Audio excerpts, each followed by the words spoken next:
yo ngabekti menyang ing bapakku Pandhu Dewanata dolongno ana ndi bapakku Pandhu Dewanata yen ana neraka tegese ana kawah candra dimuka entasno dene bapakku Sanjang Girinata karo Bathara Narada ora kersa ngentasno bapakku Pandhu sing nyemplung ana kawah tak ubek tawahi Kakang Kaneka Putra panjenengan kula aturi paring dawuh sena menika boten kenging mlebet wonten ing kahyangan Jonggring Saka lantaran ingkang rali nimbali kalian Puntadewa sena jeneng kita iku ora dikeparing mlebu ana ing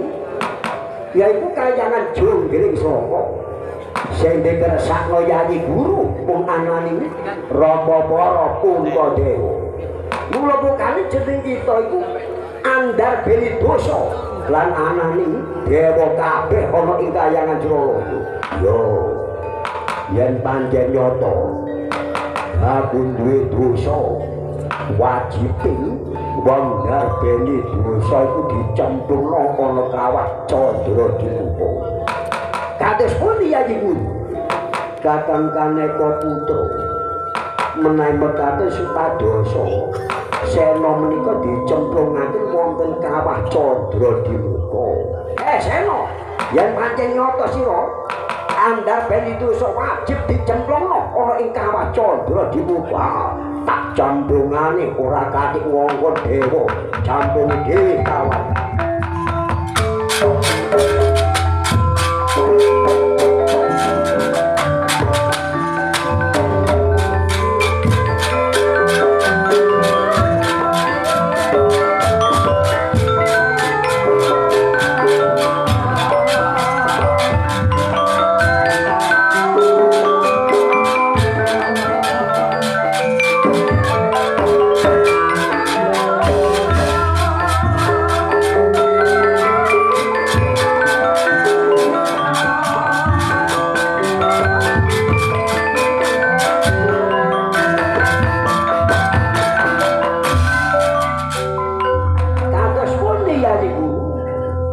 timbangane dewa kangelan nyemplung-nyemplungno ana kawah candra dimuka luwih becik tak nyemplung dhewe niku karepe saya kaya napa niku menawi saya mlebet dhateng kawah kapara nyata sing mlebet wonten ing lebeting neraka menika dipun pasaken kabeh kanjeng kados pundi menika Kakang Kaneka Putra monggo nyatakaken wonten tepe suwiringipun kawah candra dimuka kula aturi mentas kawontenan Sena Sena aja mbok terusno iku metokno kabeh ana kawah candra dimuka iki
Pandu, bapakku Pandu.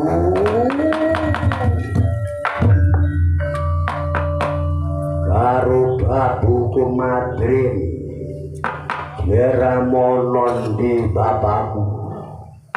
Aku Werkudara, bungkus nalika semono biyen. Bapakku Pandu, aku anakmu Seno, kepengin nyuwargakno wong tuaku yaiku bapakku Pandu. Karo babuku Madrim, bapakku Pandu, bapakku Pandu.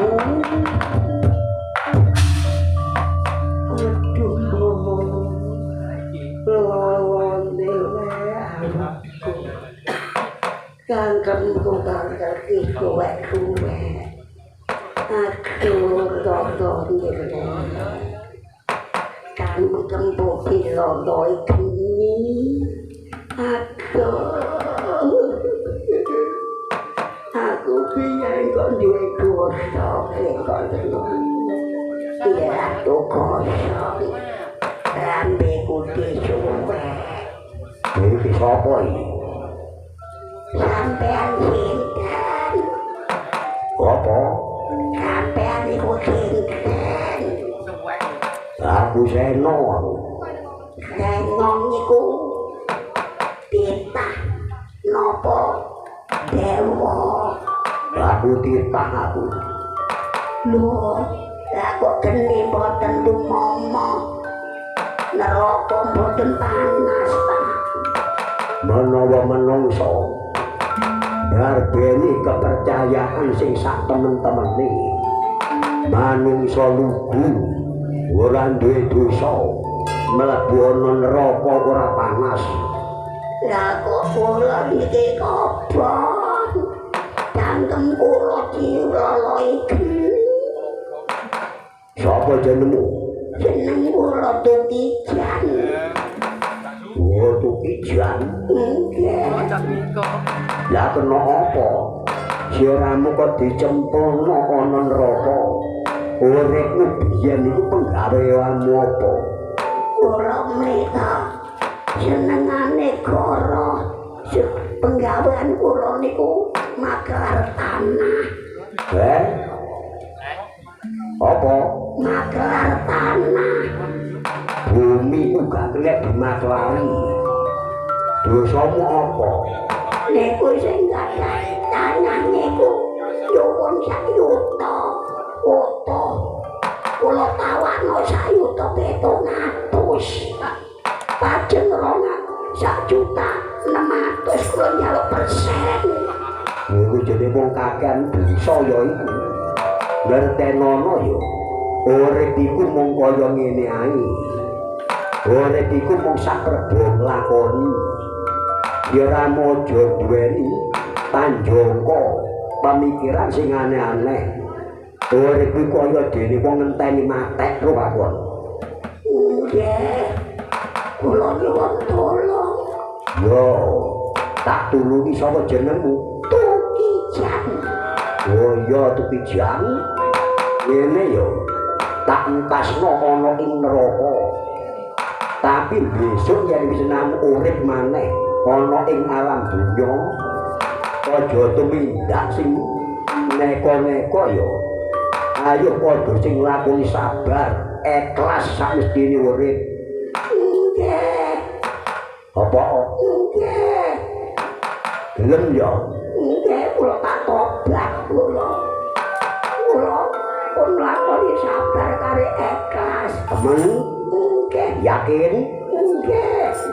Yo, yen kaya mengkono tantas. Tapi aja jaramu sing tak kuwatirno mencok ana pititan. Manggono ning kayu watu. Aja ya. Mudah-mudah yen jaramu manggon ana kayu watu, mengko dikutuki menyang karo wong dijaluk nomor aja gelem ya. Mboten. Meng Nggih. yakin? Yakin. Yo, tak duduno dalan. Iku ana yaiku nyemomong monco warna sak kemiri jendul gedene mlebu ana iku gawa garbane menungso yen iso balik dadi menungso maneh aja temen mlebu ana kayu watu ha Boten yakin. yo wis mlebu kono Alhamdulillah. Matur nuwun. Lho kata jenenge sapa kemarin? wis aduh lorone awak dikepuki ajur oleh maneh aduh ono godho geni kepukno karo aduh mati aku iki sapa iki kula sapa kula jeneng kula Suhandin sapa Suradin kenapa siramu kok dilebokno nang neraka Kula biyen iya senengan kula iya pun kandha-kandha wong.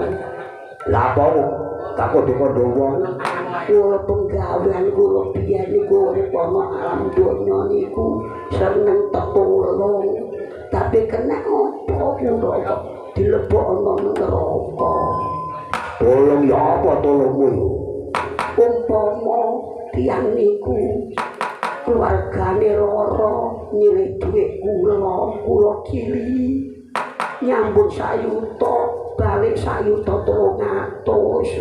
kowe iku jenenge wong anakno dhuwit iki ora oleh ya ngono ya niat nulung sing ikhlas sing legowo mergo rezekiku ora sangkan-sangkan rezekiku gegaiban sapa gelem tetulung sesama sapane urip bakal ditulungi karo sing gawe urip ngerti kok Nggih. sing seneng dono ya kon ya Dono niku tiyang pundi? lho wong sentok lah kaya apa wong dono kok tiyang dono iku amal aja sampe merui wong liya ibarating ngecono dhuwit sing tengen sing kiwa aja sampe keruh iku amal sing legowo sing ikhlas Nggih. temen Nggih. yakin Nggih yakin. sumpah Nggih sumpah.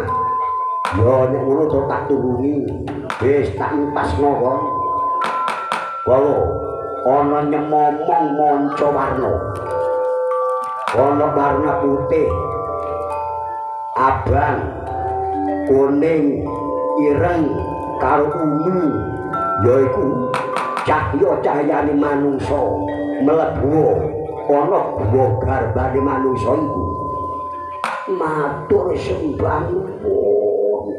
Alhamdulillah.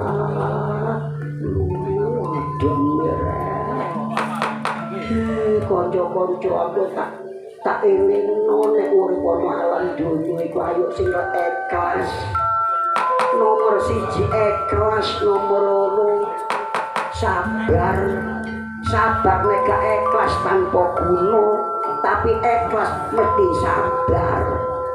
Matur sembah nuwun. Madrin. Mantri sing dawuh Kakang Pandhawana. Ngopo-ngopo karo kok biyen kok eling kan. Salahku biyen karo jaramu ora ngerti salahmu ta.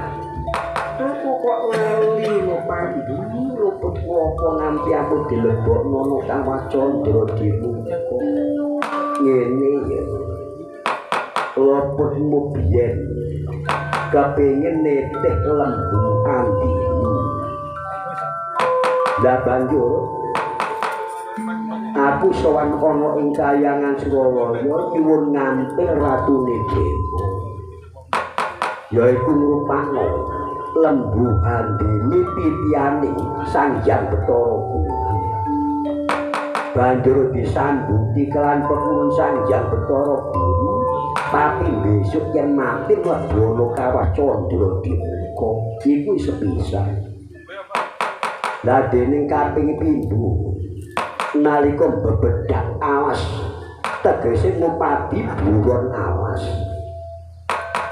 ana sijining idang kang sanggama tegese idang kawin banjur kuno tak jumpari mati dadi pandhita aku kedosan kelawan iki idang iku mah lah mula bukane iki kena kanggo pengeling ya Made boten ngoten pengeling napa besok wae menawa awakmu karo aku urip maneh ana ing alam bebrayan aja sok mateni sepadha padane urip ya nadyan to iku dudu manungsa kewan ngono ora kena yaiku merjaya tegese ora kena mateni sesamane urip mergo urip iku njaluk urip aja mbok pateni ya yen perlu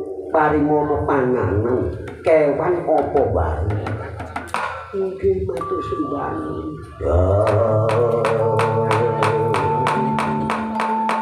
Bapakku Pandu Bapakku Pandu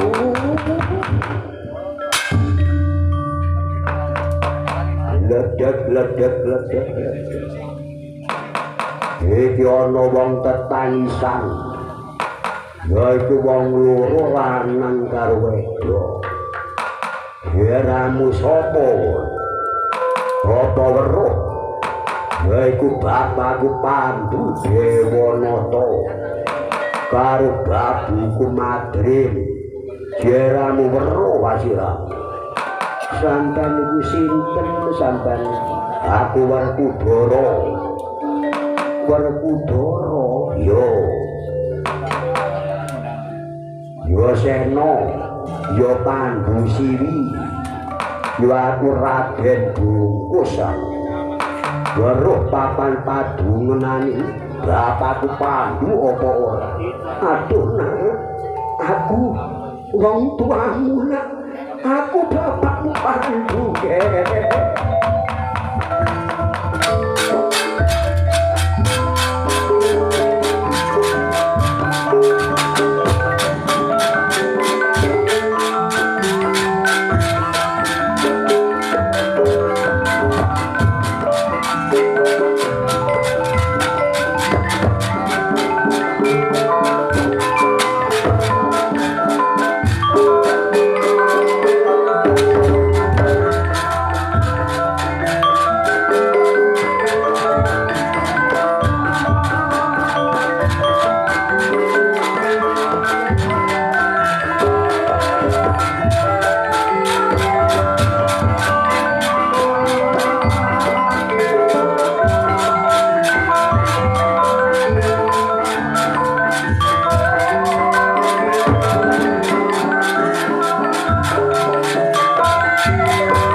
iku sapa iki bapakku Pandu Dewanata ndak nipasno saka ing sanjroning kawah Candra Dimuka kawis pundi Nyai Guru Kakang Kaneka Putra ngene nggih Yai menika sampun wancinipun Pandu dhateng ing kasuwargan awit menapa Kakang kados-kadosa sampun dipun tebus wonten kawah Candra Dimuka dosanipun Pandu niku la dene sasampunipun kalebetaken dhateng kawah Candra Dimuka dinten menika Pandu kedah manjing dhateng ing kasuwargan Sena Sudarmanira Pandu Dewanata lan ibunira yaiku Nedi Madrim sumedya dilebokno ana ing kasuwargan.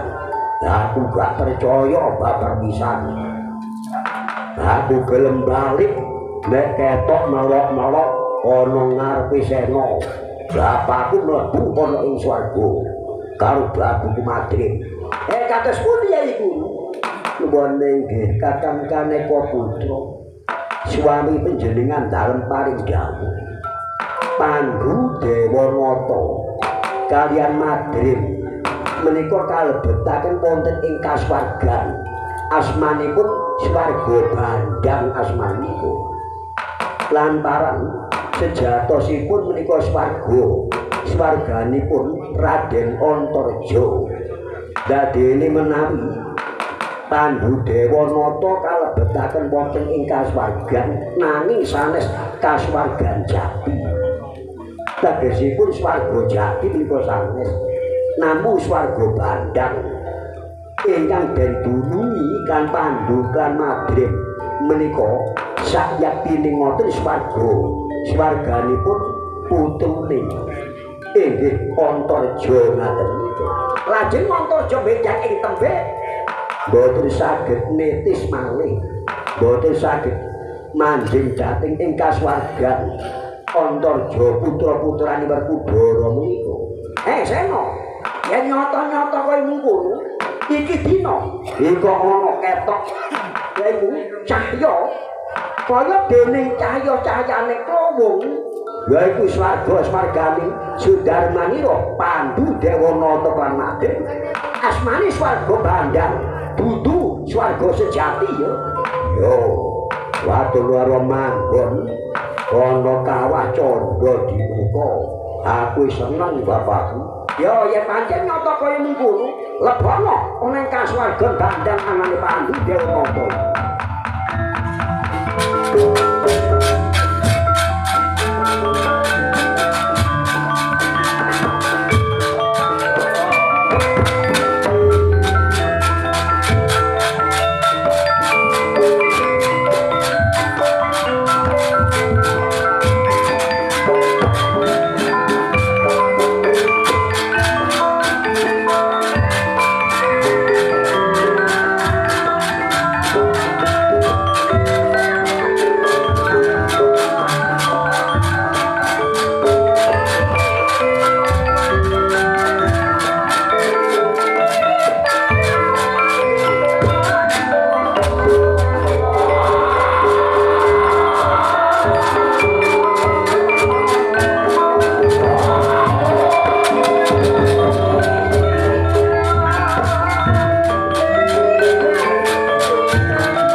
wonten ing Kayangan Jonggring Slopo wonten gunung ingkang majeng piyambak menika sinten menika Kakang Kaneka Putra menika sanes gunung menika titah Ngrecapada lho